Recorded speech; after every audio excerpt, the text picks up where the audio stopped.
오늘 주시는 말씀은 야고보서 1장 19절 20절입니다. 야고보서 1장 19절 20절. 야고보서 1장 19절 20절입니다. 우리 목소리를 맞춰서 함께 읽죠. 사랑하는 형제자매 여러분은 이것을 알아두십시오. 누구든지 듣기는 빨리 하고 말하기는 더디하고 노하기도 더디하십시오. 노하는 사람은 하나님의 의를 이루지 못하기 때문입니다. 아멘. 오늘 이 말씀과 연결해서 계속해서 우리 함께 하겠습니다. 최근에 한국에서 한참 떴던 드라마가 응답하라, 응팔이라고 하는 것이죠, 여러분. 응답하라 1988. 1988년에 5가정의 골목에 쌍문동이에요? 예, 쌍문동. 쌍문동에 있는 골목에 있는 5가정의 이야기를 해서 응팔이 한참에다 최근에 막을 내렸는데, 우리 그리스도인들도 88년에 사는 사람만 응답하는 것이 아니라 사실 우리 그리스도인들도 하나님이 응답하라, 하나님 말씀에 응답하라 하셨는데, 이제 우리 지난주까지 하나님 말씀이 우리 영혼 가운데 일루미네이션, 조명을 해서 하나님 말씀을 알고 그 말씀을 정확히 인터프리테이션, 해석해서 깨닫고 그 다음에 그것을 우리 apply, 우리 삶에 적용하는 것이었는데요. 지금까지 성경에 관한 것을 주로 다뤘습니다. 성경이 어떻게 쓰여졌는지, 어떤 내용이기 때문에 우리가 말씀을 받아야 하는지, 그런 것들을 했는데요. 이제는 그 성경의 말씀이 우리에게 정말 유익하게 되려면, 성경에 관한 것이 아니라 그 말씀이 내 생활을 변화시키려면 어떻게 해야 되는지, 어떻게 하나님 말씀에 접근해야 하는지를 같이 살펴보려고 합니다. 우리에게 어떻게 해야 유익이 되는가? 자, 하나님 말씀에 대한 반응은 말씀을 받아들이기 위해서는 마음이 준비되어야 됩니다. 우리 마음이 하나님 말씀에 준비가 되어야 말씀을 잘 받아들일 수 있습니다. 우리 같이 한번 읽어볼까요? 야고보서 1장 19절 20절 다시 한번요. 내 사랑하는 형제들아, 너희가 알지니 사람마다 듣기는 속히 하고 말하기는 더디하며 성내기도 더디하라. 사람이 성내는 것이 하나님의 의를 이루지 못함이니라. 이 말씀은요, 영혼의 토양을 잘 준비할 수 있도록 하는 일입니다. 여러분, 집에서 텃밭을 일구신 분이라든지 아니면 농사를 지으신 분은 중요한 게 토양이에요, 토양. 흙이 형편없으면 아무리 비료를 많이 갖다 주고 아무리 퇴비를 갖다 주고 아무리 벌레를 잡아줘도 안 열립니다. 잘 안 열립니다. 토양이 대단히 중요해요. 그래서 오늘은 하나님 말씀을 우리가 말씀에 응답하기 위해서 우리 영혼의 토양을 어떻게 준비하느냐 하는 것들을 생각해 봅니다. 그것이 우리 잘 나타나는 것이 이 씨 뿌리는 비유 아니에요? 예수님이 씨 뿌리는 비유를 하시면서 마치 길가에 떨어진 것 같이 강팍한 마음밭이 있다는 것을 말씀하셨습니다. 또 흙이 얇은 돌밭 위에 뿌려진 씨앗이 있는가 하면 가시나무떨기처럼 가시 기운이 다 자라서 전혀 영향력을 발휘하지 못하는 그런 토양이 있는 반면에 좋은 땅에 떨어진 씨앗은 많은 열매를 맺는다고 그랬습니다. 이게 얼마나 중요한지 몰라요. 그래서 하나님이 어떻게 보면 우리로 하여금 좋은 토양을 만들도록 하기 위해서 여러 가지 삶의 형편을 주시는지 모릅니다. 전혀 생각지 않다가 여러분이 이제 여러분 친구분들이라든지 식구들이라든지 이런 게 보면 저 친구는 도저히 예수 믿을 것 같지 않은데요. 시간이 지나면서 삶의 환경이 바뀌고 그 삶이 그 마음을 기경한다 그러죠. 마음밭을 기경해서 갈아엎어서 잘 준비되는 시간이 있습니다. 그전에는 정말 우리가 말하는 씨도 먹히지 않는다고 그랬는데 그 다음에는 마음이 활짝 열려서 정말 어려운 시간에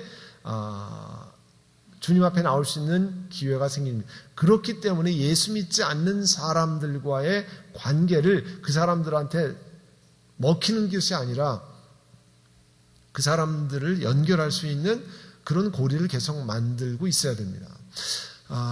저희가 우리 앞으로 이제 당에서 의논하고 이야기 나누면서 우리 그 전에 해피데이 할 때 해피데이의 핵심은 뭐예요? 내 주변에 예수 믿지 않는 사람과 관계를 맺는 거예요.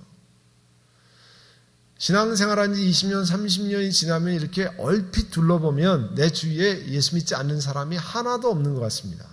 왜냐하면 맨날 교회 와서 생활하고 뭐 교회 구역 모이고 선교회 모이고 이렇게 하다 보면 하나도 없는 것 같지만, 그러나 내가 음식점에 간다든지 내 주변의 이웃이라든지 이렇게 보면 믿지 않는 사람들이 다 있습니다. 그런데 그 사람들의 마음밭이 준비되었을 때 주 앞에 나올 수 있는 길을 하려면 내가 관계를, 컨택 포인트를 유지하고 있어야 돼요. 그래야만 그 사람들이 어려울 때 내가 이런 어려움이 있는데 이런 쉐어링 할 수 있다는 거죠. 전혀 얼굴만 보는 상황 가지고는 안 되잖아요.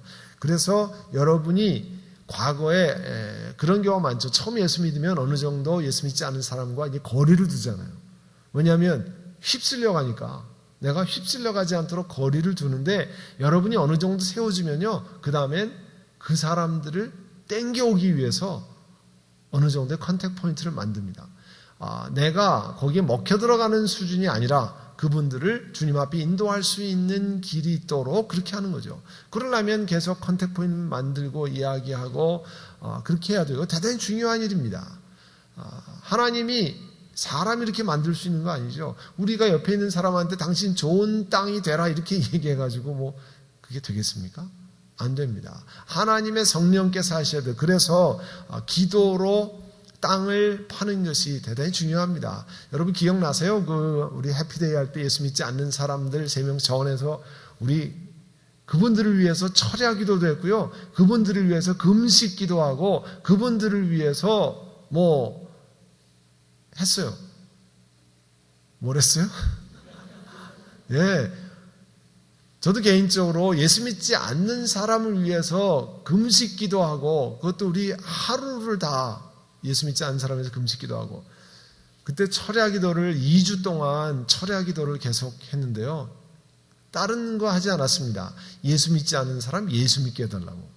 그렇게 해서 철야 기도도 저도 그 전에 옛날에 철야 기도도 해봤지만, 그때 그런 철야 기도는 처음 한 것 같아요. 예수 믿지 않는 사람을 위해서 교인들이 모여가지고 10나흘 동안 연속으로 철야 기도를, 10나흘인가요? 아니면 2주 동안인가 하여튼 뭐 이렇게 하고 2주 동안 새벽 기도하고 뭐 이렇게 했는데요. 그게 뭐냐면 기도에서 우리가 할 수 없는 그 영혼의 밭을 하나님 개간시켜 주시기를 원합니다. 그겁니다. 자, 너희가 거듭난 것은 썩어질 씨로 된 것이 아니요 썩지 아니할 씨로 된 것이니 살아있고 항상 있는 하나님의 말씀으로 되었느니라. 그러니까 하나님 말씀으로 거듭나는 거지 우리가 말 잘해서 되는 게 아니잖아요. 그러니까 전도를 내가 말 잘해서 해야 되기 때문에 난 말 못하니까 전도 못합니다. 이거는 내 말로 전도하는 게 아닙니다. 그 영혼 가운데 하나님 말씀이 될 수 있도록 그렇게 사람의 우리가 이제 그러면 우리가 하나님 말씀을 가까이 대하고 하려면 어떻게 해야 되느냐? 첫 번째 그 야고보는 3가지를 이야기하는데요. 첫 번째가 귀를 열어야 돼. 귀를 열어야 된다. 그러니까 듣기는 속히 하고 마음을 열자. 듣기는 속히 한다는 게 남의 이야기 열심히 흘러가는 이야기 들으라. 그런 뜻이 아니라 마음을 열고 준비되어서 들은 마음이 있을 수 있도록 하는 거잖아요. 하나님 말씀이 전달되는데 듣지 않으면, 귀 기울이지 않으면, 마음의 준비가 되지 않으면 다시 사실은 들을 기회가 없습니다. 특별히 옛날에는, 요즘에는 인터넷도 있고 CD도 있고 그러지만 옛날에는 그런 게 전혀 없잖아요. 앞에서 이야기하고, 특별히 지금처럼 성경이 막 몇 권씩 있어서 가져다는 것이 아니라 그 당시에는 앞에서 말하는 사람 한 사람만이 성경이 있고 거의 대부분 성경이 없어서 잘 듣는 것이 엄청나게 중요한 때였습니다. 그러니까 집중력이 요구되었죠. 여러분 잘 아시는 것처럼 그 사도 바울이 그 설교할 때 설교를 좀 길게 했어요. 자정까지 했습니다. 누가 유두고라는 청년이 졸다가 떨어져가지고 거기서 죽었어요. 물론 하나님은 다시 살아났지만 그거 보면 사도 바울이 설교할 때도 조는 사람이 있어요. 네? 하나님의 능력을 경험하고 사도 바울이 설교해도 조는 사람이 있다. 그거는 설교자한테 대단히 위로가 되는 말입니다. 왜냐면요, 주일에도 보면요, 설교 시작하면 주무시는 분들이 있어요. 왜냐하면 그전에는 또 그러잖아요. 그 교동문 할 때 일어서야 되니까 그 시간엔 뭐 졸 수가 없고 뭐 찬송하는 게 졸 수가 없다. 이제 설교를 딱 시작하면 탁 주무시는 분들이 있어요. 그리고 설교 끝나면 탁 깨가지고 이제 하세요. 기가 막히게 그렇게 하시는 분이 있어요. 아무리 제주껏 졸으려고 해도 다 보여요, 여기서. 네. 그리고 여기가 또 계단식이라 더 잘 보입니다. 그러니까 졸을 이렇게 제주껏 이렇게 안 보이게 졸을 방법이 별로 없어요. 여기서는 딱 계단식으로 돼 있어가지고요. 여러분 다 보여요. 여기서는 어느 장로님 부부가 이렇게 주중 예배에 앞에 이렇게 중간에 앉아서 열심히 예배를 드렸습니다. 그런데 권사님이 보니까 앞에 장로님이 막 조는 거예요. 좋으니까 막 꼬집고 막 그러잖아요. 그러면 잠깐 눈 떴다가 또 다시 자고 막 그러니까 이제 도저히 안 되겠어요. 너무 저기 하니까 팔꿈치를 꽉 쳤거든요. 벌떡 일어나가지고 하늘에 계신 우리 아버지요. 주기도문을 하더래요. 다 끝난 줄 알고 이제 일어나서 주기도문을 하고. 역시 혹시 여러분 이렇게 치더라도 일어나서 주기도문 하지 마시고. 네. 자, 하여튼 듣기는 속히 하고 그렇게 해야 되는데요. 루즈벨트 이야기를 보면 사람들이 얼만큼 잘 안 듣느냐 하는 것을 알 수 있습니다. 여러분 보면 루즈벨트가 백악관에 얼마나 많은 그 연회 파티가 열리겠습니까? 그때마다 늘 웃음으로 맞이하고 루즈벨트 대통령이 그렇게 했다고 그랬어요. 그랬더니 한 번은 자기가 궁금했어요. 사람들이 자기 말을 잘 듣고 있는지를 알아보기 원했습니다. 그래서 손을 내밀고 일부러 어떤 사람한테 그냥 악수하면서 늘 의례적으로 사람들이 얘기하니까 오늘 아침에 내가 우리 할머니를 죽였습니다 라고 말했습니다. 그랬더니 사람들이 뭐라고 반응을 하냐면 거의 대부분의 사람들이 네, 정말 대단하십니다. 왜냐하면 여러분 그냥 내용은 안 듣고 뭐 그냥 그렇게 인사하는 경우 있잖아요. 내용은 하나도 안 듣고 이렇게 이야기하더라는 거예요. 계속 잘해주시기 바라요. 뭘 잘해요? 할머니 죽였다는데. 아무도 그의 말을 제대로 듣고 있지 않았습니다. 한 외국인 외교관만이 외여했는데 대통령이 오늘 아침에 내가 할머니를 죽였어라고 말하니까 외교관은 외교관답게 이렇게 얘기했다는 거예요. 할머니가 그럴 만한 일을 하셨겠죠. 외교적인 용어로 그렇게 했다는 거예요. 이만큼 사람들이 잘 안 듣는다는 거예요. 여러분이 하시는 거 있어요. 분명 조금 아까 얘기했어요. 근데 뒤돌아왔는데 무슨 얘기를 했는지를 기억이 안 나는 경우가 종종 있어요. 그건 뭐냐면 그 사람이 얘기를 안 듣고 그 사람이 얘기할 때 딴 생각했다는 거예요. 딴 생각하면요, 저 사람이 몇 번을 얘기했는데 하나도 기억이 안 납니다. 사람은 하나님이 특이한 재주를 주셨는데 똑바로 보고 얘기하면서 딴 생각을 마음대로 할 수 있는 그런 특별한 재주를 주셨어요. 그래서 얘기는 했는데 뭔 얘기를 했는지 기억이 안 나는 거예요. 듣긴 했는데.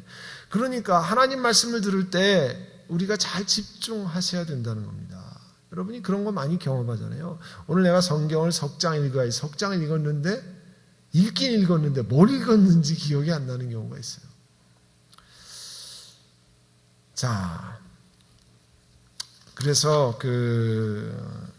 근데 듣는 것이 왜 중요하냐면 믿음은 들음에서 나며 들음은 그리스도의 말씀으로 인합니다. 하나님 말씀이 들려서 그 말씀으로 인해서 그 삶이 새로워지는 경우가 너무 많다는 거죠. 또 때가 이르니 사람이 바른 교훈을 받지 아니하며 귀가 가려워서 자기의 사욕을 따를 스승을 많이 두고 또 그 귀를 진리에서 돌이켜 허탄한 이야기를 따르리라. 하나님 말씀을 잘 들어야 되는데 그렇지 못한 경우가 많습니다. 또 하나님 말씀을 우리가 제대로 받아들이기 위한 마음의 준비를 하려면 혀를 제어해야 됩니다. 혀.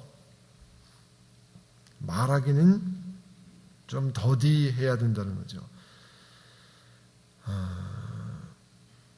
단순히 천천히 하라 이런 뜻이 아니라요, 말을 입 밖에 내기 전에 잘 멈추어 생각하고 좀 심사숙고하라는 거예요.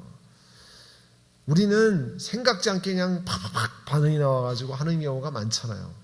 그런데 이 말을 하면 괜찮을까? 이 말을 하면 저 사람이 어려워하지 않을까? 이런 것도 좀 생각하면서 하라는 거죠. 남을 배려하는 것을 해야 된다는 거죠. 혀를 제어하는 훈련. 우리 그리스도인들에게는 아마 제일 많이 필요한 훈련 가운데 하나일 줄 압니다. 혀를 제어하지 않아서 좀 더 천천히 생각하고 기다렸다가 천천히 생각했으면 하지 말아야 할 이야기들을 너무 많이 하는 경우가 있습니다. 그러니까 그 하나님 말씀을 제대로 받기 위해서는 잘 듣고 또 말하기는 좀 천천히 하고, 거기 있는 잠언서에 있는 말씀처럼 입을 지키는 자는 자기의 생명을 보존하나 입술을 크게 벌리는 자에게는 멸망이 오느니라. 또 내가 말이 조급한 사람을 보느냐, 그보다 미련한 자에게 오히려 희망이 있느니라. 말 잘 못하는 사람들이 더 희망이 있다는 거예요. 말 잘해서 그르치는 사람들이 더 많다는 겁니다. 그러니까 여러분, 저는 말을 잘 못해요. 그거는 축복일 수 있어요. 말 기가 막히게 잘하는 게요, 오히려 화를 불러오는 경우가 더 많다는 겁니다. 그러니까 말한 다음에 이거 내가 했어야 될까 말았어야 이렇게 하지 마시고 말하기 전에 좀 생각을 하라는 거죠.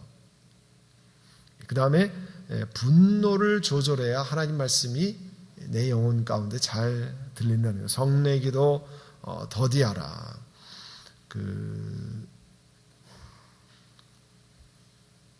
이 분노, 여기 보면 성내기도에 쓰인 원어는 오르게라고 하는 것은 그냥 지속적인, 분노가 잠깐 있다 사라지는 것이 아니라 지속적으로 하는 것.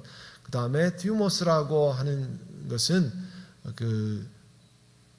금방 폭발하는 건데 그게 아니라 지속적으로 그렇게 된다는 거죠. 근데 사람이 마음 가운데 분노가 있으면, 앵거가 있으면 하나님 말씀이 들리지 않습니다. 지난번에 한번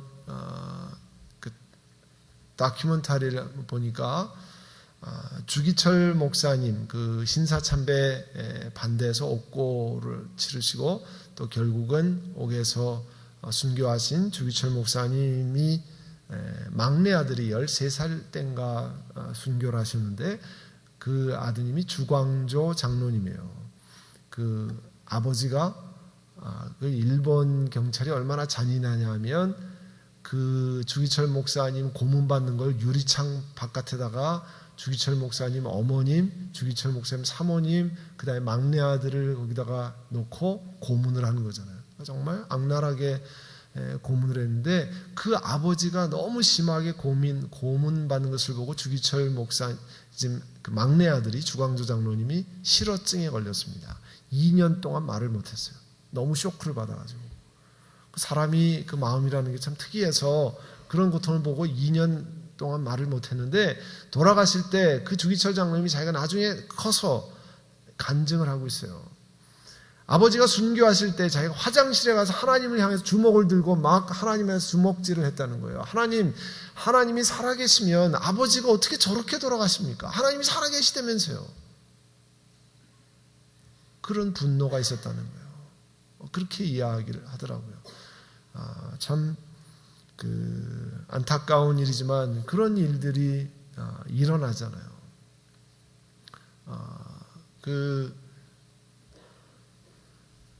제가 먼저 목회했던 거기에 전도사 한 사람이 있었어요. 그 아버님도 목사님이었어요. 아들이 2 형제가 있는데 그 아들 하나는 자기 동생은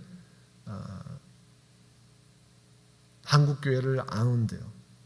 왜 그러냐고 나중에 이야기를 하는데 왜 그러냐고 그랬더니 자기 아버지가 교회에서 하도 고통당하는 걸 보고 한국 교회는 자기는 절대 안 간다고 하더라고요. 그 아들이.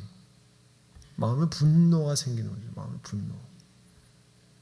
그리고 이 전사님 지금 목사가 됐는데요. 맨 처음에 저한테 제가 이제 교역자 청빙을 하러 신학교를 갔는데 누가 소개를 해가지고 만났어요. 한국말을 안 하더라고요. 저는 한국말을 거의 못하는 줄 알았어요. 나중에 오니까 한국말을 너무 잘해. 왜 그러냐 했더니 그런 앵거가 있어가지고 한국말을 제 1세 목사니까 안 하는 거예요, 저한테. 잘. 사람의 분노라는 게 그런 겁니다. 그러니까 주의 일을 하기가 굉장히 어려운 거죠. 그 사람의 성내는 것이 하나님의 의를 이루지 못함이라 그렇게 했는데요. 또 이 제다가라고 하는 의, righteousness라고 하는 건 하나님이 사람에게 요구하는 올바른 행위를 의라고 하는데, 거기 보시면 노하기를 더디하는 자는 크게 명철하여도 마음이 조급한 자는 어리석음을 나타내느니라. 그러니까 노하기를 더디하는 사람이요, 명철한 사람이라는 거예요. 그게 연약하거나 바보나 이런 사람이 아니라는 거예요. 노하기를 더디하는 것.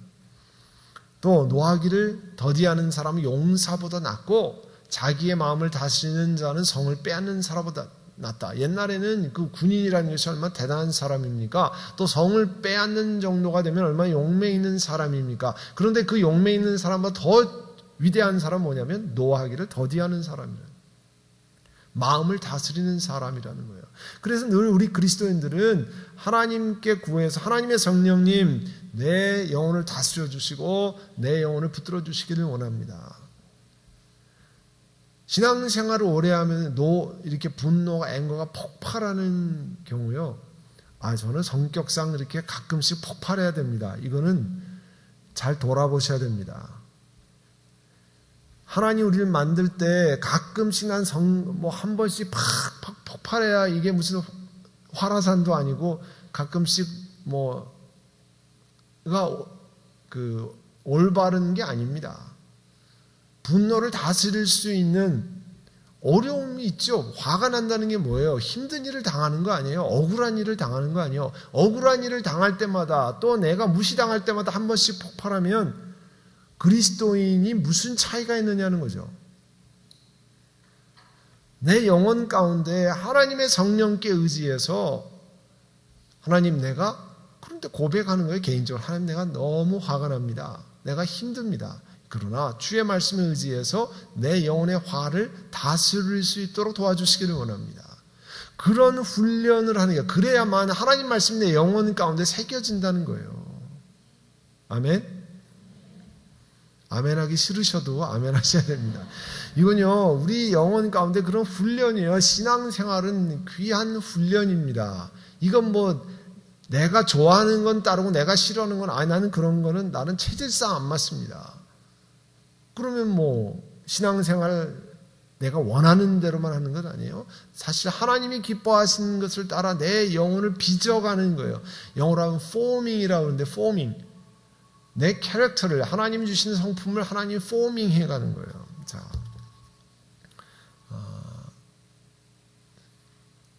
어리석은 자는 자기의 노를 다 드러내어도 지혜로운 자는 그것을 억제하느니라. 이게 하나님 말씀입니다. 이게요, 내가 폭발하고 이래서 내 모든 것을 드러내면 나중에 후회하는 경우가 굉장히 많습니다. 그런데 지혜로운 자는 그것을 억제하느니라. 노하는 자는 다툼을 일으키고 성내는 자는 범죄함이 많으니라. 이거 보면 다 하나님이 왜 이런 말씀을 주셨는지 여러분 기억하셔야 됩니다. 이런 일이 일어나요. 또 너희는 모든 악독과 노함과 분냄과 떠드는 것이 비방하는 모든 것을 모든 악의와 함께 버리고 이게 이런 것을 버리라고 그랬잖아요. 훈련해서 그것은 제거해야 될 겁니다. 그는 우리 악한 죄의 습관이나 이런 것들이 남아있어서 타고 나오는 거예요. 그거를 신앙생활이 연수가 오래되는데 계속하는 것은 내 자신이 돌아보고 하나님 앞에 그 문제를 제거해야 될 일입니다. 그냥 해야 될 일이 아니에요. 그래야만 하나님 말씀이 내 영혼을 사로잡습니다. 하나님 말씀이 내 영혼 가운데 은혜가 되려면 내 영혼 가운데 이런 분노나 이런 것으로 인해서 그런 것을 막으면 남한테 엄청 손해가 된다는 사실을 기억해야 됩니다. 이 하나님 말씀에 응답하는 것, 그 다음에 하나님 말씀을 받아들이는 거예요. 진리의 말씀을 환영하라, 웰컴. 말씀의 토양이 내 영혼의 밭이 준비되면 하나님 말씀을 받아들여야 되는데 받아들일 때는 몇 가지 조건이 있어요. 그냥 잘 안 받아들여지는데요. 받아들이려면 내 있는 죄를 없애야 됩니다. 죄를 없애는 것은 무슨 비누로 씻어서 되는 것이 아니라 긁어내는 것이 아니죠. 그것은 뭡니까? 하나님 앞에 회개해야 이 죄가 사라지는 것 아니에요. 모든 더러운 것과 넘치는 악을 내어버리고, 악을 내어버리고, 더러운 것이라는 헬라어는 더러움으로 얼룩진 옷, 진흙이나 옷점이 묻은 옷 등을 언급할 때 사용되기도 하고 도덕적으로 더럽혀진 것을 언급할 때 사용되기도 했다. 너희가 듣는 것이 둔함으로 설명하기 어려우니라. 듣는 것이 둔하다 할 때요. 여러분 사람마다 체질이 달라서 근데 귀에 귀지가 많이 생기는 사람이 있어요. 귀지가 많이 옛날에는 귀지 이걸로 이렇게 파고 그랬는데요. 그거 대단히 위험합니다. 잘못하면 이 귀 안에 그 드럼을 건드려서 거기서 망막이 상하고 이런 경우가 많거든요. 그런데 가끔 그래서 이비인후과에서 전문적으로 이렇게 완전히 제거해야 되는데 귀지가 차면요 안 들립니다. 갑자기 굉장히 많이 안 들리면 너무 걱정해. 먼저 이비인후과 가서 그걸 확인해서 귀지를 파내면 뻥 뚫려요. 너무 잘 들립니다. 그런데 이게 그런 얘기예요. 너희가 듣는 것이 둔함으로 설명하기 어려우니. 그것이 죄악이 이렇게 막혀가지고요. 하나님 말씀이 잘 안 들린다 그런 뜻이에요. 영적인 귀를 가로막는 죄악을 제거해야 된다는 거예요. 내 영혼에 죄악이 많이 있어서 회개하고 돌이키지 않으면 그 영혼의 귀를 막아서 내가 하나님 말씀이 들려도 안 들리는 거예요. 너무너무 작게 들리는 거예요.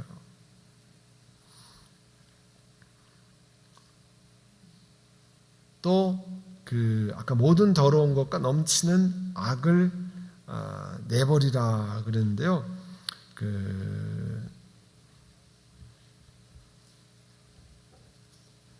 우리 영혼 가운데 죄가 마치 잡초같이 뿌리를 많이 내립니다. 보면 땅에 잡초는 너무너무 잘 자라요. 여러분도 보시면 진짜 심은 것보다 잡초는 몇 배 빨리 큽니다. 가만 놔두면 그게 다 뿌리를 퍼뜨려서 진짜 이 알곡이 자랄 그를 다 잡아먹거든요. 그러니까 자꾸 우리 영혼 가운데 회개한다는 것이 뭡니까? 우리 주일날마다 예배 설교 전에도 회개하는 시간을 갖지만 그는 의례적으로 하는 시간이 아닙니다. 그리고 주일날 예배 시간 한 번으로 회개가 되는 것이 아니라 개인적으로 하나님 앞에 끊임없이 그 영혼의 밭의 죄의 잡초를 제거하는 일들을 하셔야 됩니다. 그래야만 좋은 영적인 식물이 잘 자랄 수 있죠. 그렇지 않으면 그것이 영향력을 발휘해서 우리를 다 잡아간다는 거, 이 영향력을 상실하게 만드는 거죠. 얘는 넘어가도록 하고요. 그 다음에 B, 겸손함으로 말씀을 받는다. 예, 겸손함으로 말씀을 받아요. 하나님 말씀을 받을 때는요, 겸손함으로 받아야 돼요. 내가 겸손하면 하나님 말씀을 받을 수 있습니다. 그런데 내가 교만하면 하나님 말씀을 안 받아요. 너희 영혼을 능히 구원할 마음에 심어진 말씀을 온유함으로 받아라. 말씀은 온유함으로 받아야 되는 이유는요, 중요한 것이 말씀이 영혼을 구원하는 겁니다. 여러분, 하나님 말씀이 우리를 구원하기 때문에 오늘 있는 말씀, 우리 베드로전서 2장 1절 2절 같이 읽죠. 그러므로 모든 악독과 모든 기만과 외식과 시기와 모든 비방하는 말을 버리고 갓난아기들 같이 순전하고 신령한 엿을 사모하라. 이는 그로 말미암아 너희로 구원에 이르도록 자라게 하려 함이라. 예, 구원에 이르도록 구원하는 것은 하나님 말씀이에요. 그 하나님 말씀이 우리로 하여금 건져낼 수 있는 그런 생명의 말씀이 된다는 거예요. 그러니까 그 말씀을 적극적으로 우리가 환영해야 됩니다. 그래서 마음에 심어진 말씀, 여기 너희 영혼을 능히 구원할 바 마음에 심어진 말씀을, 하나님 말씀이 내 영혼 가운데 심어졌을 때 온유함으로 받아들이라. 여기 마음에 심어진 말씀을 이 야고보서에서 이야기했는데요. 하나님의 말씀의 씨가 중생의 때에 새로운 생명의 가장 활발한 요소로서 마음 안에 심겨진 것을 말한다. 여러분, 하나님 말씀이 영혼 가운데 심겨진 것을 말하는 거죠. 그래서 어느 순간에 하나님 말씀이 심겨질지 잘 모르기 때문에 하나님 말씀이 심겨지면 정말 좋은 토양을 하나님 만드셔서 심어 놓으시면 빠른 시간에 자랍니다. 빠른 시간에 자라요. 그러니까 예수 믿는 연수로만 되는 게 아니고요. 영혼의 좋은 토양이 되고 하나님 앞에 그가 자기 죄를 제거하고 영혼의 밭을 잘 기경하면 신앙의 연조수가 짧아도 많은 성장을 이룰 수 있습니다. 왜냐하면 그 밭을 잘 갈았기 때문에 그래요. 그래서 우리 영혼 가운데 그런 일을 잘 해야 됩니다. 또 하나님 말씀을 받을 때 세 번째 보면 그 데코마이라고 하는 단어를 썼는데요. 이 말씀은 열정적으로 받아들이라는 거예요. 그냥 뭐 그런가 보다가 아니라 하나님 말씀을 아주 적극적으로 열정적으로 받아들여서 마태복음에 있는 것처럼 너희를 영접하는 자는 나를 영접하는 것이요 나를 영접하는 자는 나를 보내신 이를 영접하는 것이니라. 그래서 하나님 말씀에 보면요, 너희를 시험하는 것이 내 육체에 있으되 이것을 너희가 업신여기지도 아니하며 버리지도 아니하고 오직 나를 하나님의 천사와 같이 그리스도 예수와 같이 영접하였도다. 사도 바울을 하나님의 천사와 같이 그리스도 예수와 같이 영접했으니까 사도 바울이 전하는 말을 하나님의 말씀으로 받고 그들의 영혼이 성장할 수 있었다는 거죠. 그러니까 이게요, 굉장히 중요한 말씀 가운데 하나예요. 사도 바울을 사람들이 업신여길 수 있었습니다. 가까이 보면 별 볼일 없는 사람같이 보였다고 그가 자기 편지에 쓰고 있잖아요. 가까이 보면 굉장한 것이 없는 것 같아요. 그래서 글로 보면 그래도 굉장한 사람 같은데 가까이 만나면 별 볼일 없는 사람 같은데 그런 자기를 업신여기지 아니하고 하나님의 천사와 같이 그리스도 예수와 같이 영접했다. 그러면 어떤 결과를 갖냐면 그가 말하는 것을 하나님의 말씀으로 듣기 때문에 그 영혼 가운데 하나님 말씀으로 아멘으로 받으면 그 영혼의 새로운 역사가 일어나는 겁니다. 그러면 하나님의 놀라운 축복을 받게 되는 거예요.